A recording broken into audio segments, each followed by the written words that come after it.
bien le bonsoir tout le monde. J'espère que vous allez bien. Voilà, on se retrouve avec la même équipe que dimanche pour parler de la même chose que dimanche, mais cette fois-ci ce ne sera pas la preview, mais le débrief des matchs allés de ces quarts de finale. Donc voilà, très heureux de vous voir ce soir pour ceux qui sont là. En attendant, je suis accompagné de mon cher compère Nico, le duo parfait puisque nous en avons parlé ensemble dimanche. Comment vas-tu ce soir? Eh bien, écoute, ça va très bien. Comme d'habitude, très content d'être là, de pouvoir parler foot pendant à peu près 1 heure et demie, comme d'habitude. Et d'autant plus content aujourd'hui, puisqu'on a eu de très beaux matchs. On a eu quatre Bien sûr. très belles rencontres avec de très beaux buts. On aura l'occasion de revenir sur tout ça. Et donc, je salue tous les gens qui nous regardent, que ce soit en live ou en rediff. Eh bien, très bien, très bien. Et donc pour l'heure, on va vous parler un peu du programme de ce soir. Encore une intro courte. Et on s'améliore, hein. Franchement, on est pas mauvais de plus en plus. Voilà, donc pour le programme de ce soir, je vais vous l'afficher petit à petit parce qu'en même temps, je vais pouvoir me vanter un peu de mes pronos. À savoir que avec Nico, on a, même si les scores ne sont pas forcément exacts des deux côtés, on a au moins, à minima pour l'instant, tous les bons résultats sur la phase aller, sur les matchs allés. C'est-à-dire que ça nous donne les On a qualifiés tous les qualifiés, ouais. qu'on espérait pour l'instant. On espérera que les matchs retour continueront de nous donner raison. Voilà. Du coup, pour ce faire, au programme, on va avoir dans l'ordre les matchs du mardi, puis du mercredi. Et moi, en parallèle, s'il y en a qui sont là et qui jouent à MPP, voilà, il faut le savoir, on peut pronostiquer et donc se comparer avec des petits scores. Et donc, ce que je vais vous faire, c'est que je vais juste pas vous afficher les scores exacts que j'ai mis, je vais juste vous mettre le résultat global et je le remettrai forcément bien évidemment pour refaire un peu mon kéké à la fin une fois qu'on aura tout débriefé, hein, parce que il faut. Mais je vais vous les afficher déjà au début et je vous le réafficherai à la fin. Donc dans un premier temps, il va y avoir les matchs du mardi. Mardi, nous avions donc, tu vas pouvoir confirmer, mais Arsenal Real et Bayern Inter. Et ce qui est bien, c'est que grâce à ça, vous allez aussi avoir les scores. Donc on va parler de ces deux matchs. Vous ne voyez plus ma tête, mais vous voyez les scores que j'ai mis. Moi, j'avais pronostiqué 3-1 pour Arsenal, il y a eu 3-0 comme vous le voyez, et j'avais pronostiqué 2-1 pour l'Inter, il y a eu 2-1 pour l'Inter. Ça, comme on vient de le dire, on y reviendra dans quelques minutes, puisque il va être temps qu'on débriefe ces matchs. On passe maintenant au match du mercredi. Le mercredi, vous le voyez à l'écran, on a eu Paris Saint-Germain, Aston Villa et Barcelone Dortmund. J'avais pronostiqué 3-1 pour le PSG. Et en plus de ça, mais ça on y reviendra au moment du débrief, j'avais même le scénario du match. Voilà. Et par contre, bon, je pensais avoir mis 4-1, je me suis rendu compte que j'avais mis 4-2. Mais au final, il y a eu 4-0 pour Barcelone.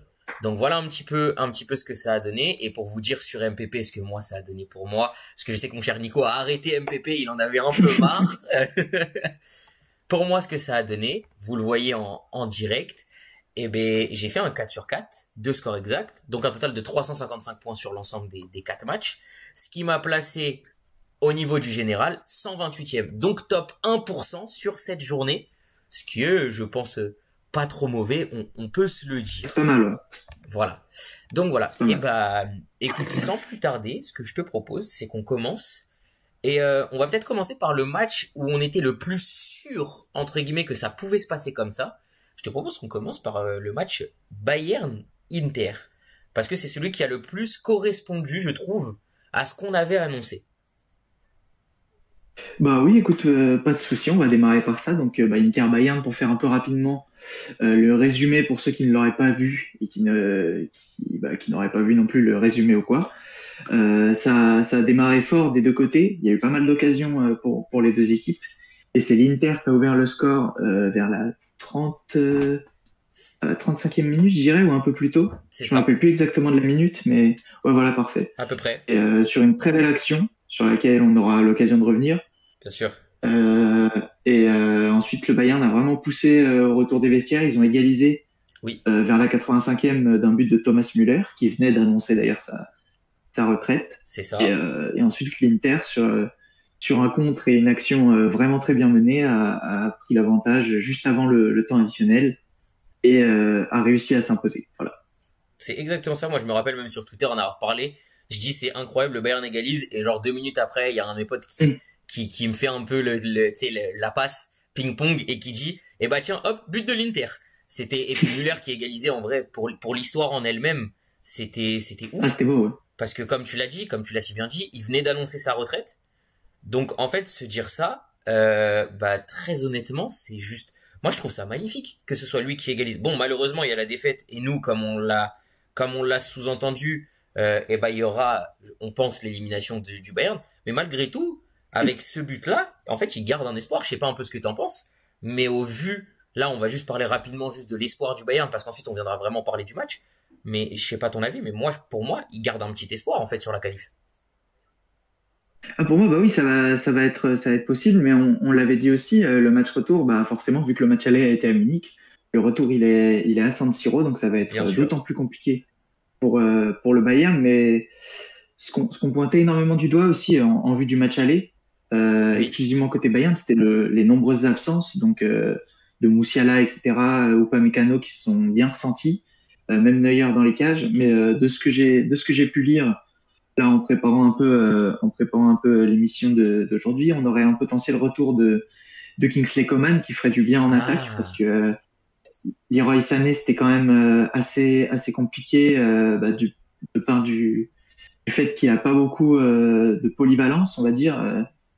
Enfin, je le trouve pas très menaçant dès qu'il a le ballon en attaque placée. Il est meilleur vraiment, je trouve, sur des situations de contre-attaque qu'il n'y a pas eu hier, puisque la défense de l'Inter, on l'avait dit, est très très bien organisée et très bien su contenir le Bayern en attaque placée. Et la grosse absence aussi qu'il y avait, c'était dans les buts, c'était Manuel Neuer qui devrait bien sûr. pouvoir le retour. Donc encore rien d'officiel, mais c'est ce qui est annoncé.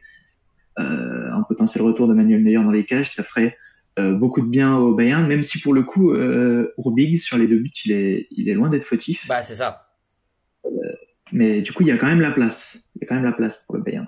Bien sûr, comme tu l'as dit avec ah alors déjà je vois deux messages dans le chat. Bah forcément Max qui arrive qui dit jour de l'athlétique et comme vous l'avez vu, j'ai le maillot derrière moi, hein, bien évidemment. Et Célestin, c'est qui d'autre que lui en tant que supporter de ce club pour parler du Real en disant Real Madrid de merde. Voilà.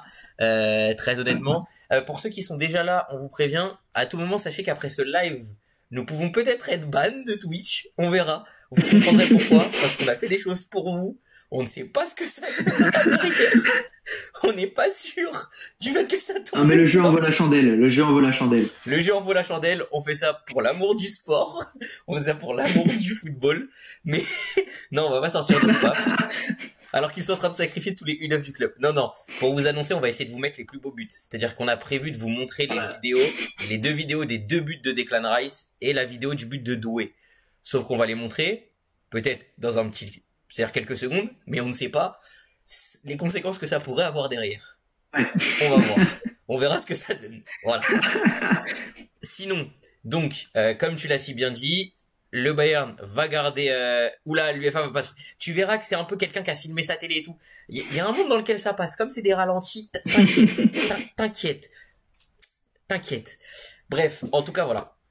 Donc du coup, pour en revenir, oui, comme tu l'as dit, il y a la place. On verra avec le retour des blessés.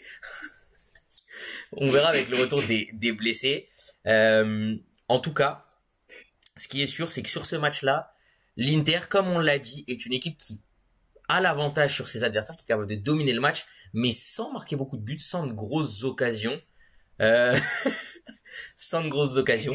Donc en tous les cas, je lis le chat en même temps, c'est juste magnifique à quel point on va se manger une session vanne si ça continue. Mais c'est pour vous qu'on le fait, sachez-le. En tout cas, l'Inter, comme on l'a dit, peu de buts, mais suffisamment pour gagner ses matchs. Au retour, je pense que ça devrait être la même chose, voire même un match nul comme on l'a dit. Ça pourrait tourner comme ça. Sur ce match, on avait notamment parlé, surtout, salut Gaëtan, on avait surtout parlé de la doublette de devant et heureux de dire qu'elle ne nous a pas fait mentir. J'aimerais bien ton avis. Et ben oui, complètement. Ils ont très bien combiné. On l'a vu, je pense évidemment au premier but, où c'est une magnifique talonnade de Marcus Thuram pour l'extérieur du pied que personne n'avait vu venir. Urbig l'avait pas vu venir, je Non, l'avais pas vu venir. Je pense que tu l'avais pas vu venir non plus. Franchement, l'extérieur pied droit dans cette situation-là, c'est pas attendu, mais au final c'est le geste clairement juste. Bien Et sûr. puis on l'avait annoncé aussi, les pistons de l'Inter ont fait un très très bon travail. Je pense notamment à Carlos Augusto qui est passeur décisif Oui, sur le deuxième but. Alors on avait parlé, on avait mal taffé hein, pour l'aller quand on avait dit ça, mais on avait parlé de Dumfries et Di Marco qui au final ont été pas dispo en fait. bah c'est Mais ça. d'ailleurs, d'ailleurs Di Marco, j'ai regardé, sera dispo pour le retour, voilà côté Ah, Inter, mais, intéressant. mais pas Dumfries. C'est pas Donc surprenant parce que c'est voilà. vrai qu'avec la blessure, enfin, avec Dumfries, avec tout ce qui s'est passé, c'est pas surprenant. En fait, c'est vrai que comme tu l'as dit, on avait juste oublié ce cas-là. Mais c'est vrai que Dumfries pas dispo sur les deux matchs avec du recul, en fait, ça me surprend pas du tout. À l'inverse de Di Marco, où moi, par contre, ouais, là, premier degré, j'étais persuadé qu'il était dispo même pour l'aller. Ouais, bah, il était revenu à l'entraînement, il s'entraînait seul les derniers jours et ça a vraiment été une décision, bah, genre comme en NBA quand t'as les game time Oui, decisions, ça a été une décision prise au dernier moment ok, par l'entraîneur qui au final bah a pas pénalisé l'Inter, donc il a bien fait parce que comme je disais, Carlos Augusto est passeur décisif bien sûr. sur le deuxième but pardon, alors qu'en première mi-temps, je pense qu'il s'est un peu fait tirer les oreilles d'ailleurs parce qu'en première mi-temps il rate une occasion où il décide d'y aller tout seul et il allume le petit filet extérieur alors qu'il y avait du monde au centre. C'est ça. Il y avait encore 0-0, je crois, à ce moment-là. Euh, et puis on a vu directement la réaction de ses coéquipiers et tout, qui était pas très content. Donc je Bien pense sûr. que il s'est bien fait tirer les oreilles et en deuxième mi-temps, il s'est bien rattrapé avec cette très belle passe décisive. Donc voilà, oui, l'Inter, on s'y attendait que bah, les trois hommes forts on avait, euh, on avait C'est annoncé, qui ça. sont, qui sont sortis de leur boîte et qui ont sorti des très gros matchs. On avait dit Bastoni pour la défense, Barella pour le milieu et Lautaro. Lautaro pour l'attaque. Lautaro qui a fait un match vraiment plein, Oui, que ce soit dans la création du jeu, sur ses décrochages, ses nombreux décrochages, à la finition sur son premier but, où, bah, comme je l'ai déjà dit avant, c'est magnifique, et sur les retours défensifs où il a été hyper actif et il a bien fait chier le Bayern Munich dans leur attaque. non, mais c'est parfait. Et puis comme on soulignait aussi, on peut même dire plutôt que Lautaro parler de la doublette en elle-même, puisqu'on avait même souligné l'apport de Marcus Thuram. La question de Gaëtan que je viens de lire, qui est par rapport à ce qu'on pense du PSG, jusqu'où ils vont aller, on y reviendra quand on parlera du match du PSG. Donc ce sera dans la deuxième partie Ouais. du live. Donc si jamais vous avez des questions par rapport au PSG, bah gardez-les pour la fin, puisque pour rappel, je vous réafficherai après les résultats et tout. Comme ça, je pourrais me revanter pour ceux qui n'étaient pas là de mes résultats sur MPP et de montrer à quel point je suis solide sur ces premiers tours des quarts de finale. Mais en tout cas, voilà. Sachez qu'on va faire dans l'ordre. Donc là, on est sur Inter Bayern. Ensuite, on va passer à Arsenal Real. Où justement, on risque peut-être déjà la première phase du ban. Hein, on ne sait pas. On va voir. On va croiser les doigts. Euh, mais en tout cas, voilà. Sachez que c'était quand même. Avec ce que tu dis, en fait, c'est vraiment le match plein et c'est un match typique de l'Inter.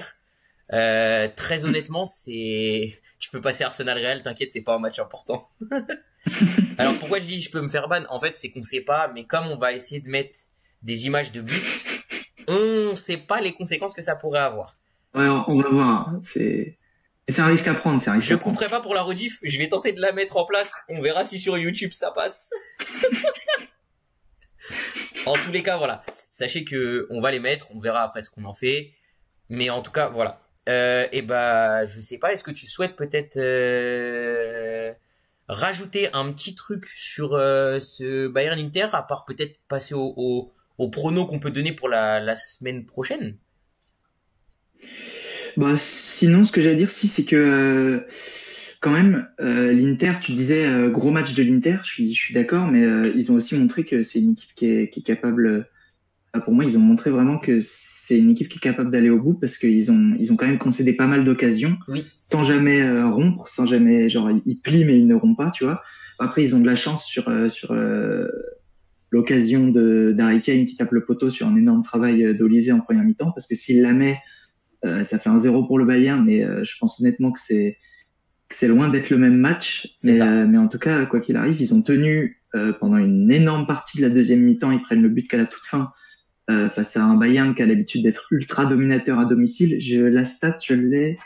Ils étaient à 22 matchs sans défaite en Ligue des Champions à domicile depuis une défaite face au PSG, Oui, le fameux 3-2. C'était c'est déjà en ça. quart de finale. Donc face à une équipe aussi qui a l'habitude d'être aussi dominante à domicile, je trouve que c'est un vrai exploit de l'Inter de s'être imposé, même s'ils avaient, on va dire, avec les absences même s'ils avaient pour nous la casquette de favori, c'est quelque chose qui va, je pense, changer le statut de l'Inter aux yeux de la plupart des observateurs. Et voilà, comme je lis dans le chat, l'Inter a une seule occasion, ils la mettent dedans. C'est l'adage un peu des grandes équipes, des équipes qui peuvent aller au bout dans une compétition comme la Ligue des Champions. Et puis pour mon prono pour le match retour, je pense que Coman va peut-être potentiellement, s'il joue, Oui. Ça pourra faire du bien, comme je disais, par rapport à Leroy Sané. Je pense que son profil est beaucoup plus intéressant pour aborder un match contre une défense qui va être regroupée. Bien sûr. Parce que quand même, Leroy Sané, il analyse pas mal l'attaque de par le fait qu'il a pas de pied droit, en fait. Donc, c'est un peu compliqué pour un ailier gauche de repiquer sur son pied droit si tu sais pas t'en servir. Et ça permettra aussi, je pense, de mieux organiser la défense, parce que je me rappelle plus qui était titulaire dans la défense. Je vais me mettre la compo sous les yeux. Ouais, voilà, la défense, t'as deux mecs qui sont pas forcément à leur meilleur poste, avec Stanisic et Leimer. Oui. Là, il y aura la possibilité de descendre Guerrero en arrière gauche, parce que lui, il a joué 10, un poste qui est seulement pour la 3e fois cette saison, dans lequel il n'a pas forcément été dégueulasse, mais il a quand même été moins bon que ce à quoi Moussiala nous habitue, ce qui est normal. Mais du coup, je pense quand même que l'Inter va réussir à tenir. Tout ça pour dire, en fait, tout ce que je dis depuis tout à l'heure, tout ça pour dire que l'Inter va tenir. Voilà. Au match retour, il va peut-être pas gagner, mais je pense un petit nul du genre un partout et une qualification à mériter. Ok, très bien. Et bah, je vais te rejoindre. Déjà, je vais pas plus résumer que toi sur le fait que l'Inter est un potentiel vainqueur, parce que tu l'as très bien dit encore là. Et puis ça fait un moment qu'on en parle déjà en tant que 3e favori avec le PSG et Barcelone, dont justement on en parlera. Ça, c'est les deux dont on parlera après, et qui ont répondu pareil à ce statut de favori qu'on leur donne. Mais on va y revenir. Tu vois, il y a Tim qui est d'accord avec toi. Il a dit ça sera toujours mieux que Sané, en parlant de Coman. Et après, il a souligné ma nouvelle coupe. C'est vrai. J'ai fait un petit truc à mes cheveux. On a changé quelques petits trucs. Mais bon. Et du coup, bah, moi, pour te suivre, pour te rejoindre, je pense que je mettrais bien un petit 1 partout au retour.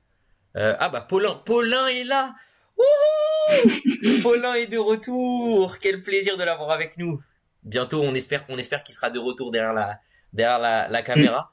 Mais oui, en tout cas, voilà. Ce qui est sûr, c'est que, pour moi, il y aura au début, je pensais à, une petite victoire 1-0 de l'Inter. C'est vrai qu'avec avec tout ce qu'on a dit, avec le fait qu'il y ait le retour de Coman et tout, je vois bien le Bayern, tu sais, marquer, après essayer de pousser. Et malheureusement, bah, l'Inter, on les connaît, une occasion, ça peut finir au fond, et l'Inter faire un partout ou quelque chose comme ça. Bah, après le scénario du match, je suis pas sûr de ce que je viens de dire, mais en tout cas, je partirais aussi sur un petit 1 partout comme toi, sur l'idée d'un petit match nul, et puis du coup une qualification plutôt méritée. Je pense qu'au match retour, on devrait avoir un peu la même chose au niveau du match. Donc on dirait, comme on l'avait dit, tu vois, pas largement, mais une qualification assez sereinement de la part de cet Inter de Milan. Donc voilà. Ce que je te propose, c'est qu'on passe au match suivant, au cher Arsenal-Real, dont certains vont pas forcément être très contents. Et ce que je te propose, c'est que je tente de mettre les buts et de voir ce que ça donne. J'espère, messieurs, que vous êtes prêts. Ça va aller très vite. Non, c'est faux. En vrai, j'attends, je suis en train de voir parce que j'ai fait un petit truc et il faut que dans mes réglages, je la remette au début, la vidéo. Voilà, attention, on est parti. Ah non. Bon, c'est pas grave. Je vais préparer en attendant, si tu veux commencer à parler de ce que t'as pensé de ce match, pendant que j'essaye de préparer un petit peu cette petite transition avec, déjà, dans l'ordre, ça va être les buts. Faut savoir que je vais mettre les 2 coups francs dans l'ordre. Voilà. Donc je te laisse démarrer. On va parler. Ouais, je réponds dans le chat. On va parler de PSG Aston Villa. On va en parler, je pense, à la fin.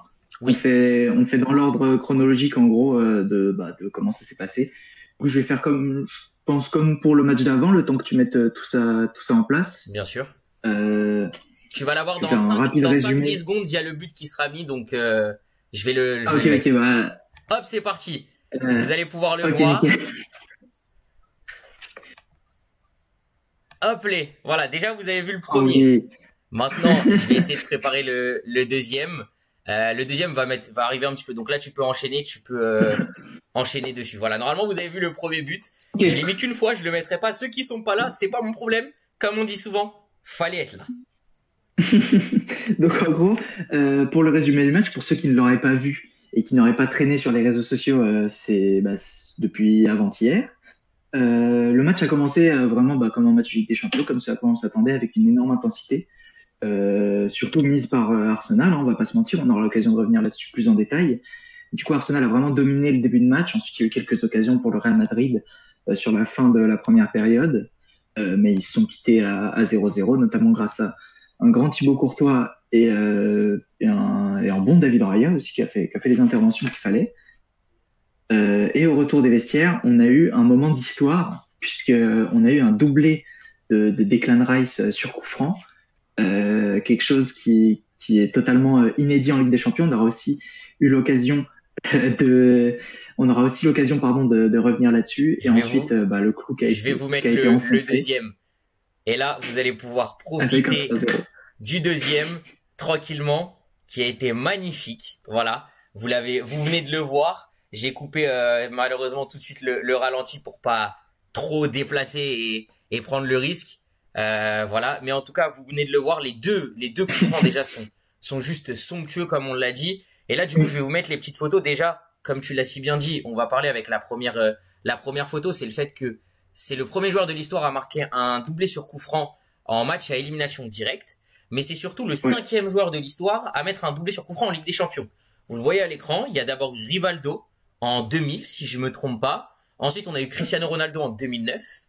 Puis Neymar en 2018. Voilà, c'est ça, je cherchais la date, mais c'était en 2018. Et enfin Ziyech en 2023. Beaucoup ont oublié la Ziyech, mais voilà. Du coup, Declan Rice est le cinquième joueur de l'histoire, mais c'est le premier joueur de l'histoire à marquer un doublé sur coup franc dans la phase à élimination directe. L'autre photo que je souhaite vous montrer, c'est vous avez vu le deuxième, parce que pour moi le deuxième est le plus beau. C'est peut-être pas le plus fort techniquement, mais c'est le plus beau des deux, parce que tu peux pas faire mieux, et vous allez comprendre pourquoi. Je vais juste vous mettre une image. Regardez-moi, entre Nico et moi, où est logé ce ballon. Ce ballon est logé. Ce ballon ne peut pas être mieux logé que là où il est. Si tu tentes de mieux le loger, c'est dehors. C'est l'équerre, c'est tout ce que tu veux. Et c'est ce qu'on disait, n'importe quel gardien ne peut pas aller la chercher. Et comme l'a dit Rice, moi je me rappelle de sa déclaration, je crois qu'il a dit, le premier c'est de l'adaptation, le deuxième c'est de la confiance. En fait, le premier, il a écouté le coach des coups arrêtés, qui lui a dit justement de contourner. On voit bien l'image, ceux qui ont pu voir le match, on a bien vu le ralenti où il lui parle et il lui dit de contourner le mur. Il le fait à la perte. Vous avez vu les deux, hein. Les deux, justement, j'ai fait exprès de mettre le ralenti où on voit l'image de derrière. Le premier, la balle, tu peux pas faire mieux. Comme le dit Célestin, Courtois, il se place comme un gardien doit se placer. Et en plus, Courtois, c'est pas un gardien petit. Ça veut dire qu'il a de la longe. Mais non, oui, il aurait pu l'avoir. Enfin, s'il avait pas été parfaitement tiré, quoi. C'est ça. Rice et Arsenal étaient en état de grâce ce soir. Je tiens alors là, franchement, moi, les commentateurs, vous savez ce que c'est, parce que un jour sur cette chaîne, vous le verrez, on fera du commentary en live. Vous le verrez. Mais les phrases de François Marchal, l'inspiration qu'il a dans les plus grands moments d'histoire. Je me rappelle, alors je sais plus contre qui c'était, mais de la reprise de Valverde. Donc là, ça va faire plaisir à notre cher Célestin. De la reprise de Valverde, où il avait dit, c'est la folie des grandeurs, la folie des grandes heures de la Ligue des Champions. Déjà, c'était magnifique. Mais alors là, je me rappelle, c'était fou ce qu'il a sorti pour Declan Rice. Après le premier coup franc, il a dit, ici, le coup de canon est de tradition. Il continue un peu il dit, en ce soir de Ligue des Champions, cela prend tout son sens ou quelque chose comme ça. Et après, ça prend une autre dimension, il a dit. Ah oui, non, prend une autre dimension. Donc en plus, il fait des rimes. Et après, il lâche, et le canonnier s'appelle Declan Rice. On va être très clair, on a vécu un moment d'histoire. Sachez-le, même moi, en tant que fan de Liverpool, je ne peux que m'incliner. Après, Arsenal n'est pas un club que je déteste, mais forcément, j'aime les charrier quand on est devant eux, etc. Là, je ne peux que m'incliner. Leur performance est juste, en fait, je vais pas dire parfaite, parce qu'il manque peut-être 1 ou 2 buts. Comme l'a si bien dit, si certains connaissent les Outsiders, la chaîne YouTube, donc avec Stan Diop, allez, ceux qui ont pas vu, si jamais vous voulez après le live, allez regarder son débrief, parce que je l'aime, ce mec est fou. C'est, pour ceux qui connaissent pas, c'est celui qui utilise toujours l'expression tocard. Voilà, c'est lui qui utilise cette expression. Mais allez la regarder, parce il a très bien, voilà, Stan le bandit. Son résumé, ça me fume de rire, mais en fait, on sent qu'il a des émotions, et on sent que vraiment, on a vécu un moment d'histoire. Le Real Madrid qui en prend 3 comme ça, de cette manière, 2 coups francs. Enfin, on a vu toutes les réactions. Mbappé, la manière dont il a réagi, même Odegaard qui se prend la tête au moment du deuxième. Enfin, je pense que ouais, on est sur peut-être la plus... Je vais pas m'avancer, mais j'ai peut-être envie de dire que c'est peut-être la plus grande performance de l'histoire sur un match d'Arsenal en Ligue des Champions. Ah bah je pense, honnêtement, j'étais pas là parce que j'étais pas né à l'époque où Arsenal vraiment, à l'époque de Thierry Henry, l'époque des Invincibles, etc. Donc je peux pas comparer avec ces matchs-là. Mais depuis que je suis le foot depuis maintenant 10 ans, c'est clairement la plus grande performance d'Arsenal sur un seul match de Ligue des Champions. D'autant plus face au Real Madrid, où on pouvait s'attendre à Arsenal qui démarrerait le match pas avec un ascendant mental. Au final, on en avait parlé de ça avec le retour de Saka, oui. Ça n'a pas du tout été le cas. Saka qui d'ailleurs a fait un match exceptionnel dans la percussion. Il aurait pu être décisif en première mi-temps oui. quand il centre devant le but et qu'il n'y a personne qui suit. Il obtient le premier coup franc. Le deuxième, c'est pas lui. Le deuxième, c'est Lewis Kelly, je crois, qui l'obtient. D'ailleurs, quel match de Lewis Kelly aussi. Oh là là. Ah ouais, Lewis Kelly. Il a quel âge, lui? Il a l'âge de Désiré Doué et c'est un 0,5. Il est pas un peu plus jeune? Il a pas 18 ans ou quelque chose comme ça? J'allais regarder, attends. Parce qu'en plus, il fait la passe décisive sur le dernier. C'est un 2006, voilà. Ouais, il est un peu plus jeune que Doué, du coup, je crois. Ouais, il est un peu plus jeune, mais pour l'instant... Oui, si, il est plus jeune, t'as raison. C'est ça. En fait, en termes d'âge, il y a Yamal qui doit avoir, dans mes souvenirs, qui a 17, donc qui doit être qui a un 2007. Il y a Lewis Kelly qui est en 2006 et Doué qui est en 2005. Lewis Kelly, il a le même âge que Warren Zaïre-Emery. Voilà, c'était ça que je cherchais. C'est ça. Mais oui, comme tu l'as si bien dit, t'as souligné quelque chose d'important, c'est que Arsenal est directement rentré dans le match. Arsenal est venu dans l'optique à la maison de fracasser ce Real Madrid. On aurait pu, se dire, comme tu l'as si bien dit, c'est la folie de la Ligue des Champions, tu joues le Real. Il y a une sorte d'ascendant psychologique par le Real sur la plupart des équipes parce que c'est le Real en Ligue des Champions. Que dalle. Arteta, il est arrivé. Je sais pas ce qu'il leur a fait dans les vestiaires. Je sais pas ce qu'il leur a fait bouffer avant le match ou ce qu'il a fait. Surtout à la mi-temps. Parce qu'en vrai, à la mi-temps, t'es à 0-0, hein. Mais, je sais pas Rice ce qui s'est passé. Certains ont dit, j'ai vu, oh là là, des edits et tout, c'était tellement drôle. Mais il y en a un, il a quand même dit, non mais cherchez pas, il a volé un cheveu de Juninho, il en a fait une potion comme dans Harry Potter, il l'a bu, il s'est transformé en Juninho.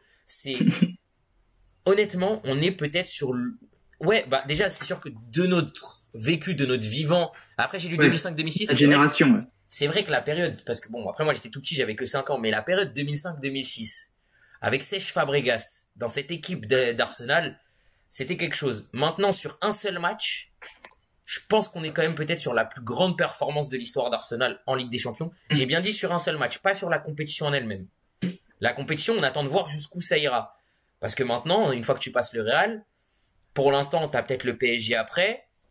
Au vu des niveaux actuels des équipes, le PSG, c'est pas le Real. Si on parle juste du niveau footballistique. Mais ça, on va y revenir.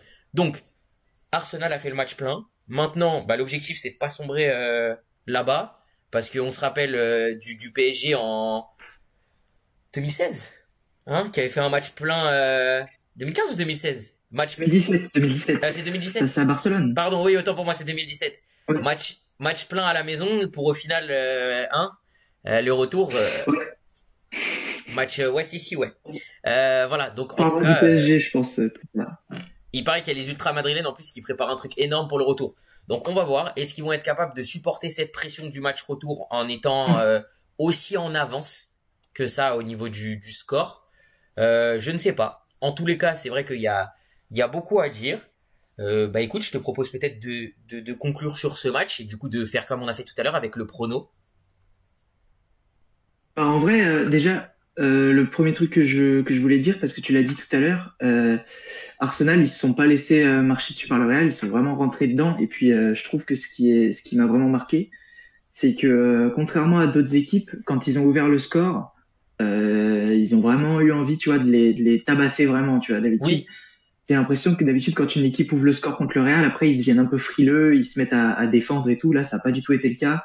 Ils les ont mis au sol et ils ont continué de les frapper au sol, tu vois. Genre, ils les ont bien malaxés. Ils ont failli, ben, ils auraient pu mettre un quatrième, ils auraient pu même marquer plus tôt le deuxième, parce qu'il y a une action où il y a trois ou quatre sauvetages sur la ligne qui s'enchaînent. Mais d'ailleurs, parce que tu parlais de conclure là, mais je me demandais, tu veux pas parler un peu pour faire plaisir à Célestion, un peu parler des errances du Real Madrid qu'on a remarqué sur ce match rapidement. toi, en fait, j'ai compris, tu veux faire comme Arsenal a fait au Real, tu veux faire la même chose à Célestin, tu veux vraiment venir jusqu'au fond, l'enterrer jusqu'au fond, en fait. Toi aussi, tu veux qu'on enterre Célestin. Je salue mon petit frère qui vient d'arriver. Thomas, je tiens à te dire que t'as raté. On attendait, bon, tu verras le but de Doué parce qu'on va essayer de le mettre, mais t'as raté les deux buts de Rice, voilà. Je tiens à le dire. Pisse-moi à la gueule. Pisse-moi à la gueule, je dirais rien, vas-y. Non, mais par contre, c'est vrai que la seule chose que moi j'ai envie de dire, après si toi tu veux vraiment les souligner, je te laisserai les souligner les quelques-unes dont tu veux parler, mais c'est que tout ce qu'on a souligné comme problème du côté du Real Madrid, on l'a vu Ça c'est vu, sur ouais. ce match. C'est-à-dire qu'on a tout vu.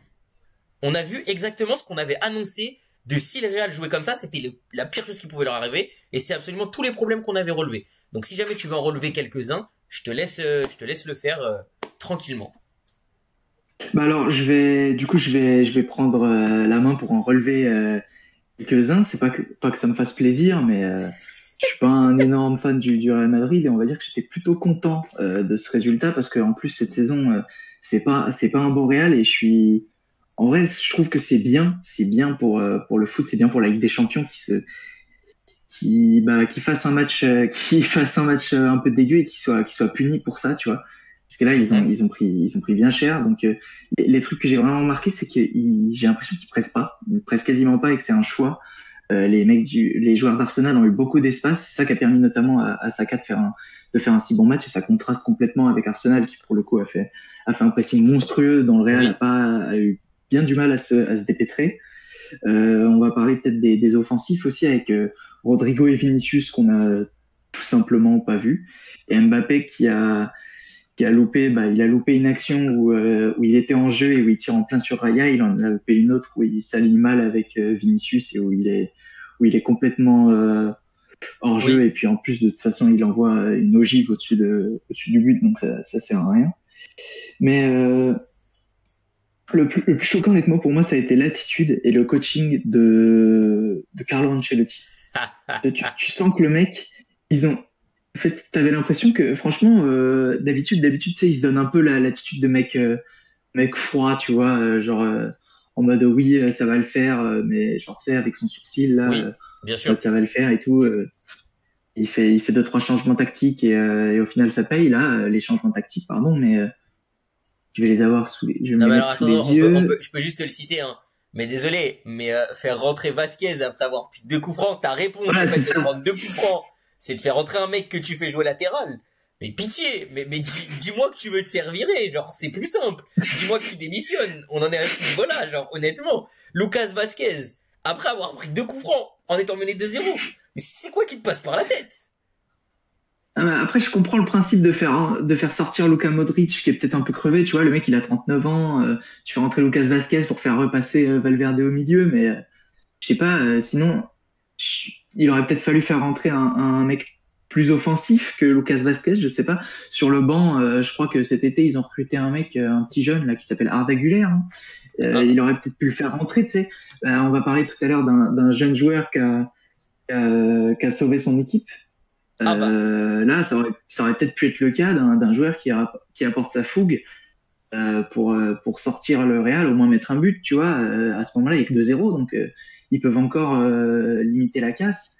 Et ensuite ils prennent le troisième, et là idée de génie, il fait un changement poste pour poste, il fait sortir à la bas pour mettre Fran Garcia, donc encore une fois ça montre pas énormément d'ambition. Le seul changement offensif qu'il fait, c'est faire sortir Rodrigo pour Brahim Diaz, mais il attend la 85e D'ailleurs, pour faire sortir un mec qu'on n'a pas vu du tout. Brahim aurait dû rentrer bien oui, plus tôt, Brahim, comme tu le dis. parce que je veux dire, même Vinicius, je veux bien qu'il ait un statut dans cette équipe. Quand tu vois le match qu'il fait, c'est fou qu'il joue 90 minutes. Oh la folie. C'est fou qu'il joue 90 minutes. On a un nouvel abonnement. Oui, merci à Bobby et énorme. compagnie de s'abonner avec Prime. Voilà, merci à lui en tout cas. Et oui, comme lui dit, tu vas pouvoir reprendre, mais comme l'a dit Célestin, Brahim, en vrai, de base, il doit rentrer à la 60-65e. Ah bah donc, oui, dans ces eaux-là, quand à ce moment-là, il n'y a pas encore un 0, donc c'est peut-être ah si, il y a un 0, il y a déjà un 0, pardon. Donc c'est vrai que c'est quand même déjà un peu l'urgence, t'as déjà un peu un petit coup derrière la tête, et puis quand tu vois que tes attaquants ils font rien, je pense là le pire c'est quand même la remise de Mbappé en deuxième mi-temps là, elle est terrible cette remise qu'on a vue qui est partie très haut. Ouais, merci à Bobianski. Ouais, voilà, merci beaucoup.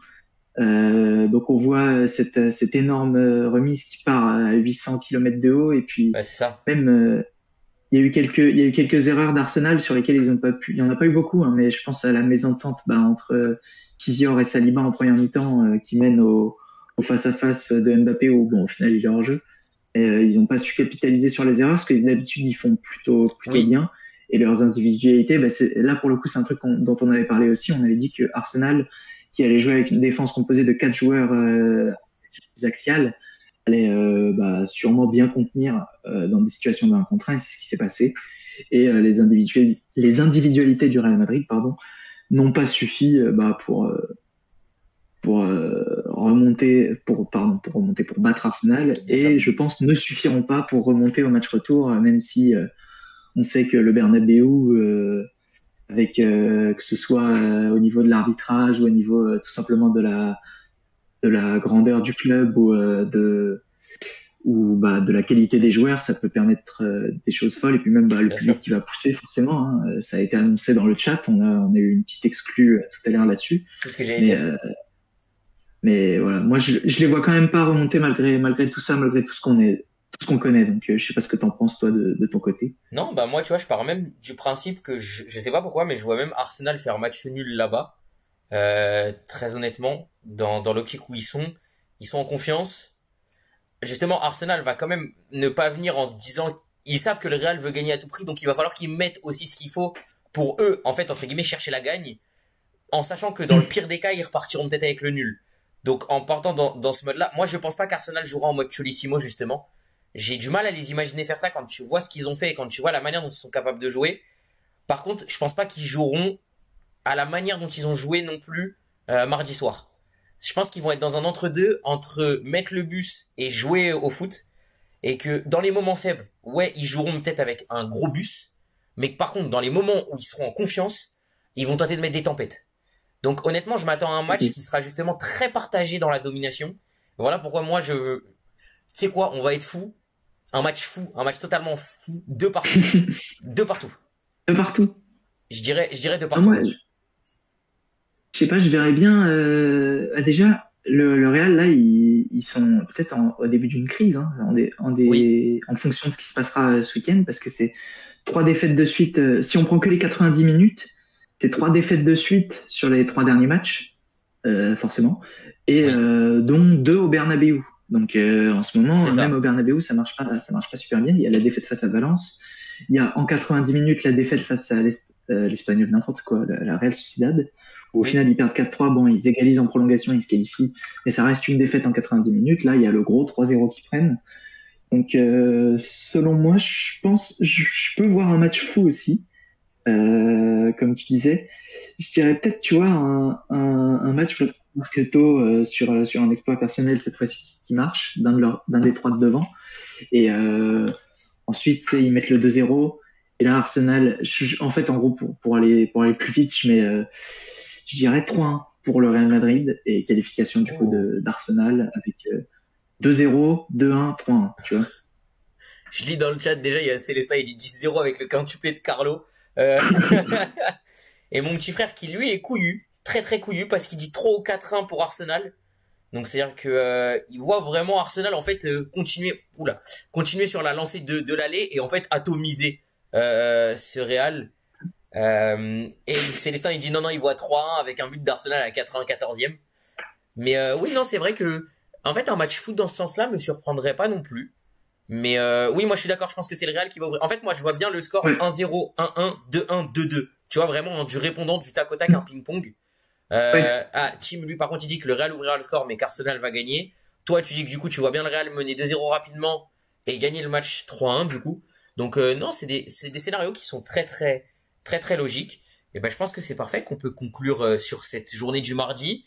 Je vais vous réafficher, du coup, les résultats avec mes pronos, bien évidemment, puisque, c'est la seule affiche que j'ai. Comme ça, vous verrez un peu que je suis pas mauvais sur MPP, sur mon petit gazon, hein, voilà. Donc, vous voyez, j'avais pronostiqué 3-1 pour Arsenal, il y a eu 3-0. Et le premier match dont on a parlé en début de soirée, c'était Inter-Bayern. Comme vous le voyez, l'Inter l'a remporté. Ouais, quel prouveur, ouais, totalement. Euh, L'Inter, c'est pas tous les jours que vous le verrez, hein, vous le savez très bien, des fois je suis foireux dans mes pronos. Donc l'Inter a remporté le match aller à Munich 2-1. Donc voilà, donc c'était deux beaux matchs. Et ce qu'on vous propose, c'est de passer à la journée du mercredi. Pareil, alors dans l'ordre, on va faire du coup Barcelone d'abord, puis le Paris Saint-Germain. Et pareil, je vous mets d'abord les résultats que je vous remettrai à la fin pour conclure. Bon, bien évidemment, c'est la même chose, hein. Vous le savez là. En tous les cas, donc vous le voyez à l'écran, il y a eu 3-1 pour le Paris Saint-Germain contre Villa. C'était également mon prono. Je crois que t'étais pas loin dans ton prono toi aussi de ce score-là, dans mes souvenirs. Je crois que j'avais dit 2-1 pour Oui, Paris. c'est ça. Donc ouais, Je j'étais pas crois. loin non plus. Ouais. Donc voilà, et puis ensuite, alors on n'était pas si loin. Moi je pensais avoir mis 4-1 sur le jeu, bon j'avais mis 4-2 finalement, il y a eu 4-0 pour Barcelone, je crois que toi t'avais annoncé 3-0 ou quelque chose comme ça. Ouais. Donc au final on n'était pas très loin dans ce qu'on avait annoncé. Donc franchement c'est quand on prend les deux jours, les quatre matchs, c'est du pour une fois qu'on est bon. On va pas s'en cacher, on va pas s'en priver de le dire. Voilà. Et ben écoute, je te propose de passer à peut-être celle qui, aux yeux du monde, est la meilleure équipe d'Europe et du monde actuellement, c'est-à-dire au FC Barcelone qui a totalement déroulé contre un Dortmund, comme on le disait, qui est assez malade. Voilà. 4-0. Je vais juste regarder un peu les buteurs pour te les donner dans l'ordre exact. Mais on a eu du Lewandowski buteur, on a eu je crois du Lamine Yamal buteur. On a eu Euh, les trois de devant, ouais, c'est ça. Rafinha ouvre le score, on avait doublé de annoncé, ouais. Lewandowski, but de Yamal. À noter que Rafinha offre 2 buts en plus. Le but à Yamal et le premier but à Lewandowski. Donc match complet de Rafinha. En fait, match complet de Barcelone. On n'a même pas besoin d'en parler. Match complet de Barcelone. C'était du grand art le football proposé par le Barça. Même s'il y a eu quelques occasions assez Ouais. légères de Dortmund, ce qu'on disait, moi je les voyais fébriles défensivement. Ils m'ont montré que si c'est pas une équipe qui est efficace, ils prendront pas de but. Bah, toi, je sais que tu parles un peu tu m'en as parlé avant le live, tu parles un peu sous la menace, hein, quand tu dis que le Barça est la meilleure équipe d'Europe. T'as reçu des messages avant le live. Mais je l'ai déjà dit la dernière fois, personne m'a menacé, donc voilà, je peux le dire en pleine possession de mes moyens. Le Barça est sûrement la meilleure équipe d'Europe et est passé largement favori, je pense, pour le titre avec cette victoire. Comme tu l'as dit, Dortmund a quand même eu de belles occasions, avec Guirassy qui a un peu bouffé la feuille, qui a fait un match Oui. bien dégueu de façon à l'image de son équipe. Il n'y a pas vraiment de joueur qui a surnagé hier. Le Barça a été, je trouve, honnêtement, j'ai pas vu le match, j'ai regardé le résumé. Et j'ai lu quelques articles en mode débrief, tu vois, Ouais. pour me faire une idée. Honnêtement, j'ai l'impression, de ce que j'ai lu et de ce que j'ai vu du coup du résumé, que le Barça a su être assez clinique et a pas se faire avoir comme ils auraient pu le faire comme ils auraient pu l'être, pardon, sur les occasions de Dortmund. Il y en a eu pas mal, surtout en fin de première période. Et je pense qu'il y a une petite gueulante d'Hansi Flick à la mi-temps. Parce qu'au retour des vestiaires, c'était pas la même histoire. Le Barça était clinique, doublé de Lewandowski, but de Lamine Yamal. Et comme tu disais, match très complet de Rafinha qui, en plus de son but, bon, son but, il l'a quand même un peu volé à Oui, Koubarsi, hein. Et en plus, il a c'est joué avec le feu parce que c'est il joue à ça. rien. Il a failli être en jeu. Il a failli faire une nanny sur Cristiano Ronaldo. C'est Ça exactement aurait ça. pas été très malin. Mais bon, au final, il fait 2 passes D. Le but est valable. Et on a vu, même dans leur célébration, Koubarsi avait pas l'air de lui en vouloir. Non. L'important, c'était qu'il y ait but pour l'équipe. Et on sent vraiment ce Barça être en mission pour aller au bout. Et ben, tu vois, c'est ce que j'avais envie de souligner. Les trois équipes qu'on voit favorites, qui sont peut-être, comme on l'a dit, les trois meilleures équipes d'Europe à l'heure actuelle. En fait, il y a aussi cette notion, et là tu l'as très bien souligné, cette notion d'équipe. C'est-à-dire que je vois pas d'action où l'un est frustré par l'autre, comme on peut le voir par exemple alors j'ai même envie de dire que c'est le cas aussi pour Real, Arsenal, mais comme on peut le voir par exemple au Real Madrid avec Vini, ouais. Bellingham, Mbappé un peu moins. Je trouve que justement Mbappé, par rapport à ce qu'on aurait pu penser, c'est peut-être celui qui réagit le moins à ce que font les autres.